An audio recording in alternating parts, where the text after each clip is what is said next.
So with the House of Commons voting on this bill, this is going to happen at 7 o'clock this evening. Just how much trouble is the Prime Minister in? Well, joining us now is former Special Advisor to Michael Gove, Charlie Rowley. He's in the studio with us. Good morning to you.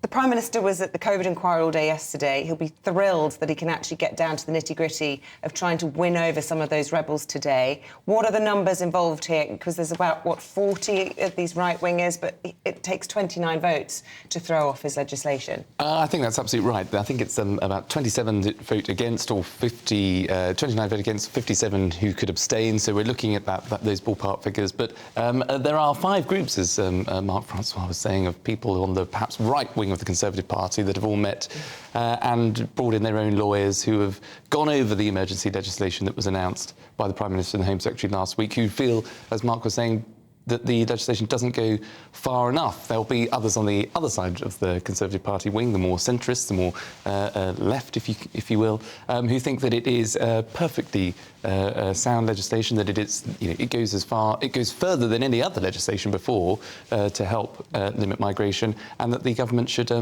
just get this policy through, and we can all move on and have a nice Christmas and a happy New Year.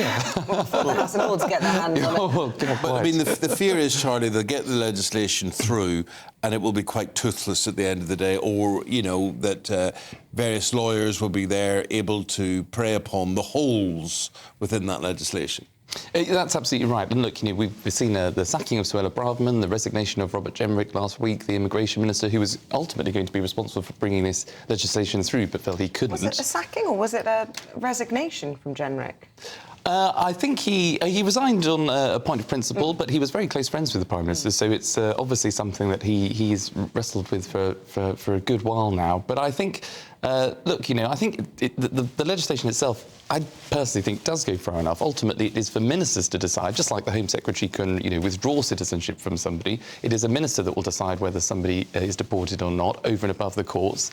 It is people that sometimes use the courts as a mechanism to block their deportation on very, very minor grounds. And it's an issue that many, many people across this country care about. Illegal immigration is something that I think is just fundamentally unfair at a time when you're absolutely welcome into this country if you work hard, play by the rules, do the right thing, if you want to integrate into communities, make a contribution, start a new life, have a family, all of that. But if you come into this country illegally, and when you're seeing thousands of people make that perilous journey across the Channel, having a Rwanda scheme that deports people to what would be ultimately a safe country in UK legislation, which will deter other people making that crossing, I think is something that we should welcome as a government, as a country, as a Conservative Party, to get behind that legislation, hope that it can obviously be enacted. We'll have to wait and see. But it does sound like this is something that other lawyers employed by the government think will work, and the Conservative Party would do well to get behind the Prime Minister in this policy rather than fighting like rats in a sack. There's a threat on either side, the view that you have there. The idea is if he was to go further and be more harsh about this legislation, then he would lose the support of that central ground, that one nation section of the party.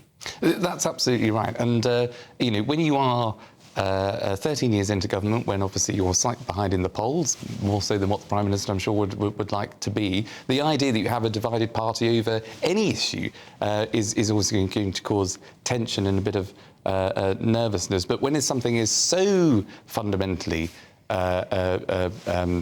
prevalent, where there is such an opposition to a policy, where there are MPs who are, as Mark was sort of asking for, to pull the legislation, I think that would be a wrong move, because the public want to see the government just do something about this issue. This is one of the top 5 priorities that the Prime Minister has. It's a #1 issue for the country. So the Conservative Party and the government just needs to get on and demonstrate how it can deliver for the British people. We heard evidence yesterday for the first time from the most senior civil servant in the Home Office. He was in front of 2 select committees, revealing that an extra 50 million had been spent on this scheme, so it brings it up to 290. But he said that there were payments for the 4th and 5th year, but he wasn't at liberty to disclose those. So the cost of this increasing. We also learnt that the Home Office is predicting the cost of these hotels to quadruple into the billions, something like 35 million a day in a few years' time if they don't get a grip of this. So this just exposes the pressure. But is it, and I always come back to this with Rishi Sunak, is there an element of political naivety that he has decided that this is the hill he wants to die on? when it is such a small fraction of the net migration total? You know, yes, if he could make it work, but he's not making it work. Just let it go, Rishi. Well, I think two things. I think if you go back to the start of the year when the Prime Minister set out his 5 priorities, 3 on the economy, 1 on the NHS and stopping the boats, I think people sort of said, well, you're going to achieve all of those anyway. So they're just, you know, they're small targets and you'll just be able to claim success and then go into an election to say, look at all these great things that I've done. Well, it's proven a lot harder, clearly, than what people thought. And I think, look, you know, when this is something that, as I say, he announced as one of his top 5 priorities, something that matters to people, particularly in red wall seats, who voted for Brexit, who voted to ultimately take back control of money, borders and laws. That was the 2016 EU referendum campaign pledge. So a lot of people in the red wall voted for that. So holding on to those communities, those seats, and delivering on something which, as I say, is a #1 issue for the country, I think he's got to keep going on it. But if the lawyers keep going and keep objecting, Charlie, I just wonder where this leaves people like yourself who say, well, you know, just let's get this through and let's not make it any tougher. Why not make it any tougher? Why not just go for broke on it?